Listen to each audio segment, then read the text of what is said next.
Chers téléspectateurs d'Africab Télévision, bonsoir et bienvenue dans cette nouvelle émission Parlons droit avec aujourd'hui M. Tchaman Hubert Coulibaly. Monsieur Coulibaly, bonsoir. Bonsoir. Merci d'avoir accepté l'invitation. C'est moi qui vous remercie. Nous allons nous entretenir aujourd'hui sur le thème « La diplomatie malienne face aux crises sécuritaires et territoriales ». M. Tchaman Hubert Coulibaly est le président du parti UDD. Il a également été ministre des Affaires étrangères et de la coopération internationale. Il a également été ministre de la Défense et des anciens combattants. Et il a également été ministre de l'administration territoriale. Donc je pense qu'on est en plein dans le thème. Donc sans plus tarder, est-ce que vous pouvez peut-être nous expliquer en quelques mots et de manière sommaire, qu'est-ce que la diplomatie déjà? Et quelle est la différence qu'on peut faire avec, par exemple, une notion comme la politique étrangère? Parce qu'on a tendance à faire parfois la confusion de ces deux termes-là. Oui, peut-être les gens font souvent la confusion. Mais la diplomatie, c'est l'ensemble des actions qu'un État engage dans l'objectif non seulement d'assurer sa présence en dehors de ses frontières, mais aussi pour préserver ses intérêts et faire prévaloir ses points de vue. Et donc, la diplomatie, c'est l'action. La politique étrangère, ce sont les choix politiques. C'est une doctrine, ce sont aussi un certain nombre de grandes considérations en lien avec l'environnement de l'État donné et orientations qui, elles, commandent aux diplomates. Et donc, en cela, nous pouvons dire que la diplomatie, c'est l'action, la politique étrangère, ce sont les choix, c'est la philosophie. Un État assure sa présence à l'extérieur à travers deux types de personnel, hein. Les diplomates et puis les soldats. Parce que le monde de la diplomatie, l'interaction internationale peut paraître un monde gentil et très courtois, très poli, mais c'est souvent un monde aussi très brutal.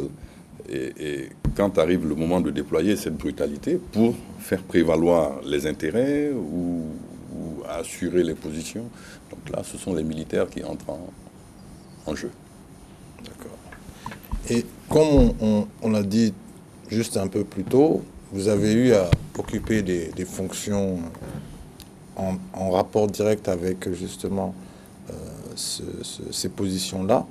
Est-ce que vous, lorsque vous étiez ministre des Affaires étrangères, par exemple, et de la coopération internationale, est-ce qu'il y a des choses qui ont été faites déjà à votre niveau pour améliorer non seulement l'état de l'art, et pour trouver des pistes de solutions, entre guillemets, pour les crises à venir? Parce qu'en fait, normalement, la diplomatie, son rôle, c'est aussi de prévenir les crises. Il y a une diplomatie avant, il y a une diplomatie pendant, il y a une diplomatie après la crise. Donc, est-ce que la situation, c'est-à-dire que ça, c'est peut-être en deuxième question, est-ce que la situation du Mali actuel, les crises qui sévissent aujourd'hui, sont une sorte d'aveu d'échec, en fait, quelque part, de la diplomatie malienne? Et sinon, quelles sont des solutions que vous pouvez préconiser? Et comme je l'ai dit un peu plus tôt, qu'est-ce que vous avez déjà fait pour anticiper ces choses-là lorsque vous étiez peut-être en poste? Alors, moi, la première fois que j'ai occupé ces fonctions, c'était en 2012. Donc, en pleine période de difficulté. Le Mali était, on va dire, sanctionné. Parce qu'il y avait eu une action consistant à prendre le pouvoir en dehors des règles constitutionnelles. Et donc aussi un certain nombre d'épisodes de violence. Et le Mali a été frappé de sanctions qui découlent de traités signés, ratifiés par le Mali. La déclaration de Bamako de la francophonie, le protocole, enfin, le traité révisé de la CEDEAO de 1993, etc. Et il fallait, à partir de ce moment-là, agir à l'extérieur pour progressivement lever ces sanctions, que le Mali puisse reprendre sa place dans les organisations dont il est membre et pouvoir prendre la parole au sein de ces organisations-là pour défendre le point de vue malien. Et cela aussi devait s'appuyer sur une action intérieure. Et cette action intérieure était aidée par la communauté internationale. Donc vous voyez, on a une affaire en plusieurs dimensions. Pendant que la communauté internationale accourait au chevet du Mali pour aider les acteurs maliens à trouver un terrain d'entente, vous avez vu l'accord préliminaire d'avril, etc. Et ces mêmes organisations internationales là, devaient prendre acte de ce que un certain nombre de prérequis étaient validés à l'intérieur pour que nous puissions déployer notre action internationale. Si je comprends bien, c'est-à-dire qu'il fallait répondre, il fallait remplir un certain nombre de critères, il fallait prévoir ou préparer un plaidoyer déjà pour que les sanctions qui étaient prises à l'époque contre le Mali puissent déjà dans un premier temps être levées avant de passer peut-être à une phase de négociation plus avancée.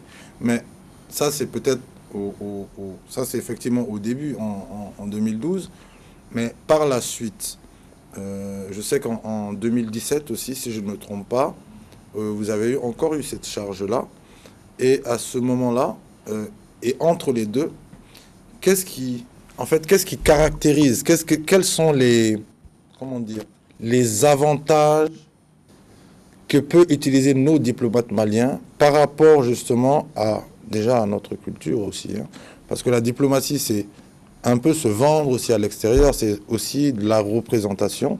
Donc, qu'est-ce que vous suggérez, vous conseillez à la nouvelle génération de diplomates qui peuvent arriver, ou même aux ministres qui sont en poste, ou si jamais vous deviez reprendre cette tâche-là d'une manière ou d'une autre, quelles sont les pistes que vous préconisez pour une diplomatie malienne efficace et qui permettent justement d'anticiper et d'éviter des crises comme celle qu'on vit aujourd'hui, parce qu'on a une crise, comme on l'a dit, et sécuritaire et territoriale.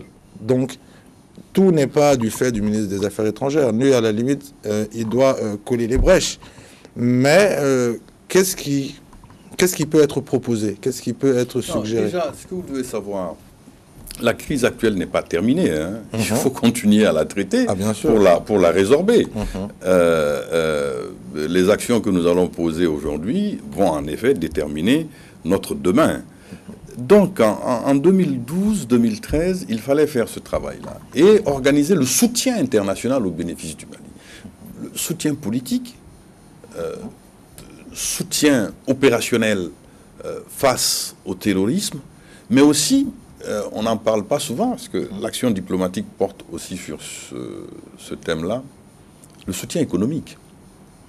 Il a fallu concevoir un plan de relèvement précoce de notre économie et aller plaider cela à Bruxelles le 15 mai 2013 pour pouvoir obtenir d'un certain nombre de partenaires lors de cette conférence-là des engagements pour soutenir notre relèvement économique. Parce que quand vous êtes dans une telle crise, il faut que vous puissiez assurer le fonctionnement de la machine économique afin que les efforts qui sont fournis par les militaires, par les diplomates, par les politiques, puissent être soutenus par une réalité économique qui crée un espoir. Et le Mali a cette particularité, c'est que le ministre des Affaires étrangères est aussi le ministre de la coopération internationale. Donc il tient également un volet de la politique économique. Parce que notre politique économique a une partie qui s'appuie sur les relations économiques extérieures. Donc ce travail a été fait en 2012-2013. Et puis il a continué par la suite avec ceux qui sont venus dans ce ministère après moi. La période 2018 consistait surtout à assurer la continuité de nos relations avec l'Organisation des Nations Unies. Parce qu'il a été il y avait eu un certain nombre de difficultés suite au retard pris dans la mise en œuvre de l'accord pour la paix et la réconciliation, un certain nombre de difficultés à renouveler le mandat de la MINUSMA. Il fallait négocier non seulement le renouvellement du mandat, mais il fallait aussi maintenir la carte du déploiement des ressources de la MINUSMA, des ressources militaires et policières de la MINUSMA sur notre territoire. Il a été question à un moment donné de modifier la présence, ce qu'il fallait totalement éviter, parce que cela nous aurait conduit à faciliter les actions, ou en tout cas aurait eu pour conséquence peut-être un surcroît d'activité d'un certain nombre de groupes terroristes dans une partie, sur une partie de notre territoire. Donc vous voyez, tout cela, c'est de la négociation, ce sont beaucoup de conciliabules, beaucoup d'échanges de courriers et d'argumentation. Maintenant, nous sommes un pays enclavé, nous avons une ligne de frontière qui est très longue, je crois 6600, presque 6700 km de frontières, avec 7 autres pays. Donc des élongations qui sont impressionnantes, des frontières difficiles à surveiller. Donc nous devons agir avec ces voisins-là de manière à organiser la protection de notre pays à l'intérieur de son territoire. Et ces voisins également ont souci de protéger leur pays à l'intérieur de leur territoire. Donc l'enjeu frontalier d'un pays comme le Mali fait partie des constantes de la doctrine, de notre doctrine en matière de politique étrangère. Bien évidemment, mais je voudrais encore insister là-dessus. C'est-à-dire qu'au niveau sécuritaire, parce que c'est 7 pays frontaliers que nous avons, notamment quand on prenait même des pays comme l'Algérie, ça c'est un cas particulier, mais même comme le Burkina ou le Niger voisin, les crises qu'il y a au nord, ils n'y sont pas forcément complètement étrangers, si je peux me permettre ce terme-là. C'est-à-dire que, est-ce qu'il y a, au-delà des organisations sous-régionales qui existent, on sait qu'il y a eu des initiatives, il y a eu des sommets sahélo-sahariens, il y a eu pas mal de choses, mais est-ce qu'il y a une structure, à l'instar par exemple de la CEDEAO, hein, qui fait un peu ce travail déjà de diplomatie, mais est-ce qu'il y a une structure où ces différents diplomates, où ces différents pays ont ensemble une ligne qui permette de négocier avec les tenants de ces crises sécuritaires-là ou les tenants de ces crises territoriales-là? Parce qu'on ne sait pas qui négocie avec qui, qu'est-ce qu'il y a à négocier, qu'est-ce qu'il n'y a pas à négocier, parce qu'on a tout le temps le même problème, le même refrain qui revient. On dit, oui, on ne négocie pas avec les terroristes, etc. Bon, on revient à ce sujet-là plusieurs fois. Mais entre-temps, on a un accord d'Alger qui est là et qui existe. Maintenant, au niveau de l'accord d'Alger, qu'est-ce qu'il faut faire, qu'est-ce qu'il faut changer? Et parfois, on a effectivement tendance à faire un faux procès aux tenants des affaires étrangères, parce que c'est des décisions qui relèvent pas uniquement d'eux, elles relèvent aussi de la tête même de l'exécutif. Donc, concrètement, aujourd'hui, moi, ce que je veux comprendre, c'est comment le Mali, d'un point de vue diplomatique, peut essayer de sortir de cette crise sécuritaire-là. C'est-à-dire l'accord d'Alger, est-ce qu'il faut le garder en l'état? Est-ce qu'il est bon, malgré ce que les gens disent? Est-ce qu'il y a peut-être quelques points à revoir? Et après, continuer sur ça. Qu'est-ce qui peut être fait concrètement aujourd'hui, en plus du découpage territorial qui a déjà été, en tout cas, consacré, même s'il n'est pas mis en œuvre dans toutes les parties du Mali? Qu'est-ce qui peut être suggéré? Qu'est-ce qui peut être conseillé pour qu'on aille vers une paix véritable, d'un point de vue diplomatique, en tout cas par rapport à la crise sécuritaire déjà au nord et éventuellement après au centre? Les éléments paix et sécurité de la politique gouvernementale, en effet, font partie des attributions du ministre des Affaires étrangères. Pourquoi? Aujourd'hui, vous devez avoir en tête que nous sommes dans une époque qui appelle un concept pas totalement nouveau, mais qui de plus en plus est considéré, c'est le concept de la sécurité collective et celui de la défense globale. Vous trouverez un groupe de pays, un groupe d'États qui constatent que des éléments sont là de menaces qui mettent en danger leur sécurité collective, peut-être à différents degrés, mais des menaces de la même nature. Ainsi, ces États décident de travailler ensemble pour résorber ces menaces-là, ou éventuellement les traiter si elles sont déjà présentes sur un territoire donné. Et c'est cela qui nous conduit à ce deuxième concept qui est celui de la défense globale. La défense globale qui consistera à ce moment-là à mettre des ressources ensemble, à les rendre communes, ou en tout cas partagées, pour agir. La mutualisation des forces, le partage du renseignement, etc., etc. Et comme il s'agit en général d'États différents, donc étrangers les uns aux autres, à ce moment-là, c'est vrai, la diplomatie a une place prépondérante dans ce processus-là. Maintenant, pour ce qui concerne le Mali, vous avez cité l'accord pour la paix et la réconciliation, négocié à Alger, signé à Bamako. Donc, moi, je n'appelle pas ça l'accord d'Alger, j'aurais plutôt tendance à l'appeler accord de Bamako. Enfin, alors, donc, d'ailleurs, les Algériens, il faut les remercier parce que les efforts qui ont été fournis par ce pays-là pour nous aider à atteindre cet accord-là sont absolument colossaux. Bien. Donc, aujourd'hui, cet accord est signé. Nous traînons à le mettre en œuvre. Mais pour plusieurs raisons, hein, parce que nous avons eu beaucoup de difficultés entre partenaires à la paix, gouvernement, mouvement signataire, à avancer sur un certain nombre de questions, notamment celles qui sont relatives aux questions de défense et de sécurité. Il y a eu des négociations très longues, il fallait que la confiance s'installe petit à petit. Et puis, il y a des mesures politiques qui, elles aussi, sont un peu lentes. Au total, aujourd'hui, s'il y a... Mais les mesures politiques un peu lentes, qu'est-ce que vous voulez dire exactement? Non, mais vous avez parlé de la réforme territoriale. D'accord. N'est-ce pas? Les mesures institutionnelles et politiques, ça en fait partie. L'approfondissement de la décentralisation, le renforcement des exécutifs locaux, etc. Tout ça, on a dû mettre des autorités intérimaires en place et nous n'arrivons pas à tenir... Et les élections, etc. Bon.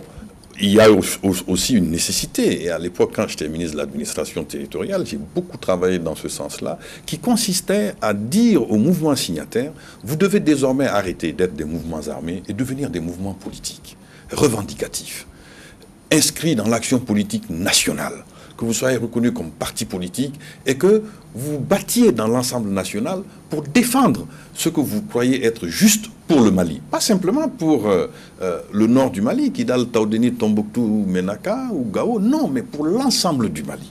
Et nous n'étions pas loin d'arriver à quelque chose qui aurait pu nous permettre de réaliser une avancée. Et donc cette tâche-là, il faut la conduire. Il faut simplement mettre en œuvre l'accord. Ce que vous dites, la réponse, j'ai envie de dire, elle est d'une renversante banalité. Il faut accepter de mettre en œuvre ce que nous avons signé. Et puis les parties qui sont difficiles, sur lesquelles il y a un malentendu ou même des blocages, nous les mettons à côté. Vous savez, la méthode de travail, c'est ça. Aujourd'hui, si vous me posez un problème que j'ai du mal à résoudre, ben, je vais commencer à résoudre ceux qui sont les plus faciles à traiter. Et nous arriverons après aux difficultés que nous allons traiter dans le temps. Moi, c'est mon point de vue. D'accord. Parce que je pense que ça fait quand même un moment. On va pas rester que sur l'accord d'Alger, ou l'accord de Bamako, si vous préférez. Mais si c'est d'une banalité aussi renversante, l'État, bien évidemment, est quand même confronté toujours à des difficultés parce que ce n'est pas évident.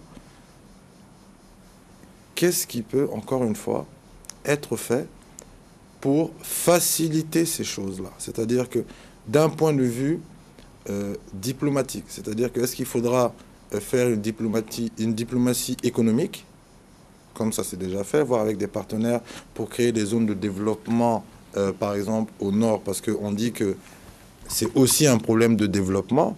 C'est surtout un problème de développement. Voilà. Et où est-ce qu'il faut peut-être aussi une diplomatie, et nécessairement politique, mais qui ne se limite pas aux acteurs nord, sud, est, ouest.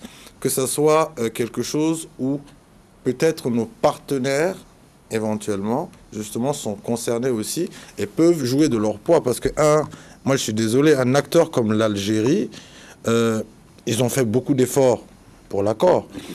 Incontestable. Et d'ailleurs, c'est peut-être même grâce à eux que ça s'est fait. Et si l'Algérie continue à aider le Mali dans cette voie-là, je pense que les choses peuvent aller un peu plus vite. Parce qu'il y a beaucoup de crises qui viennent s'enliser les unes sur les autres.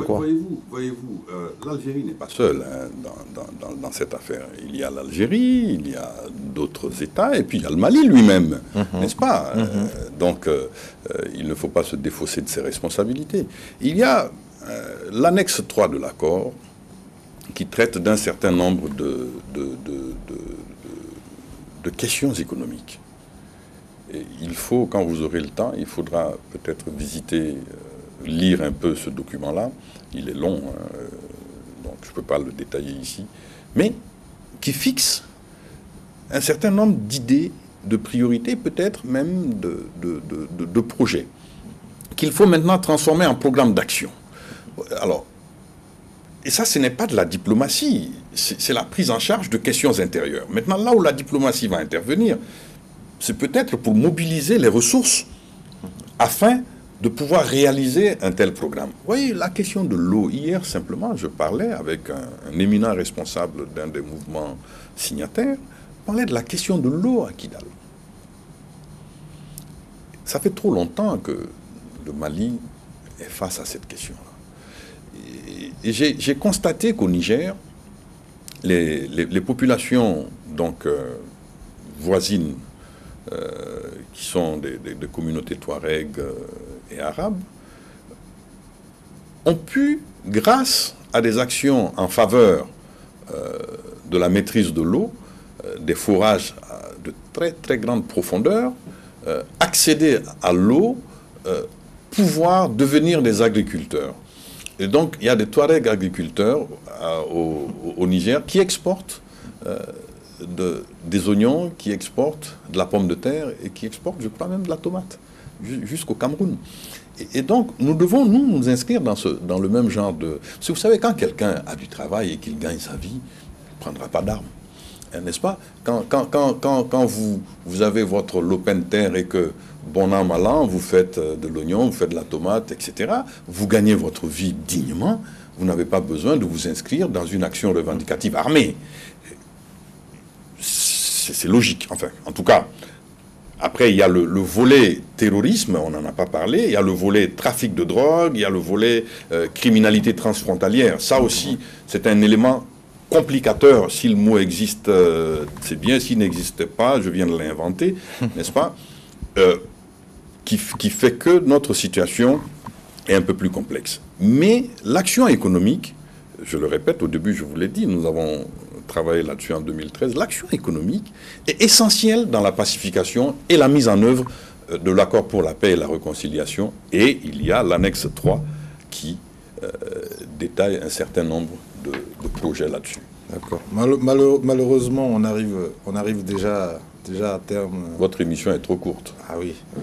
Surtout quand c'est avec quelqu'un qui maîtrise le temps. Mais je voudrais quand même vous poser une dernière question. Parce que là, vous m'expliquez, et j'ai bien compris que le problème de ces, par exemple au nord, hein, est aussi un problème de développement économique et surtout, mais il y a le problème du centre sur lequel peut-être il faudra nous donner une petite précision, même si c'est en 1 minute. Et après, peut-être en guise de conclusion, nous donner une maxime ou une citation qui vous marque ou qui vous a marqué, et faire un vœu pour un Mali et des Maliens meilleurs, tout simplement. Alors, pour le centre, nous avons dans notre pays un phénomène que nous connaissons tous, qui a été la mauvaise gouvernance pendant des années, des années, des années. Personne ne peut le nier. Moi, mes origines sont au Sahel occidental. Je viens du Karta, c'est là où se situe le creuset de ma famille. Et j'y vais souvent.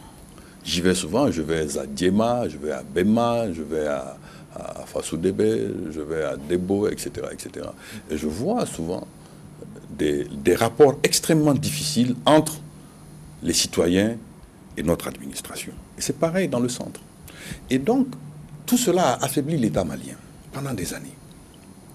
Puis, cette contradiction qui est née au nord a profité de cet état de faiblesse de notre gouvernance dans certaines zones, mais pour y trouver une opportunité de faire prévaloir sa logique, une logique de terroriste, une logique dont l'objectif premier est la disparition de l'État républicain, laïque, social, unitaire que nous avons. C'est clair, c'est une opportunité que les terroristes ont trouvée et ils sont arrivés à mettre dos à dos des communautés. Nous pourrions peut-être, à l'occasion d'un autre rendez-vous, approfondir cela. Donc là-dessus, il faut continuer à mettre en œuvre l'accord pour la paix et la réconciliation, continuer à améliorer notre gouvernance pour que, une fois que nous avons mis en œuvre l'accord, que nous identifions qui est un mouvement politique national, qui est un mouvement terroriste, et éventuellement qui est perturbateur de la vie des communautés, à ce moment-là, nous allons traiter les sujets avec les moyens adéquats. Donc, concernant le centre, c'est ce que je peux vous dire rapidement. Après... Est-ce que vous avez une maxime? Oui, j'en aurais peut-être deux. La première, c'est une bien de chez nous, qui dit « Saya Kafsa Maloye ». Donc, par rapport à la nécessité de préserver son honneur et l'honneur de sa collectivité. La deuxième, si mes souvenirs sont exacts, qui dit « Fais ta longue et lourde tâche dans la voie où le sort a voulu t'appeler, puis après, comme moi, souffre et meurt sans parler. » C'est Alfred de Vigny dans La mort du loup, un enseignement sur le stoïcisme. Voilà. Parfait. Si vous avez enfin un vœu pour le Mali et les Maliens, mais... Oui, que la situation que nous vivons aujourd'hui de mésentente et de grande division puisse trouver une issue au bénéfice des populations, pas au bénéfice des coteries politiques et des groupes d'influence souvent maléfiques, mais au bénéfice des populations, au bénéfice de la paix de notre pays. Et rien ne vaut un environnement où nous pouvons vivre en paix, nous pouvons élever nos enfants et nos petits-enfants dans la quiétude. Il y a une question de responsabilité aujourd'hui. Il faut savoir sacrifier l'accessoire pour que l'essentiel puisse survivre. C'est le vœu que je fais pour le Mali. Chers téléspectateurs, merci d'être fidèles à cette émission. On se retrouve dimanche prochain à la même heure et sur la même chaîne. Merci.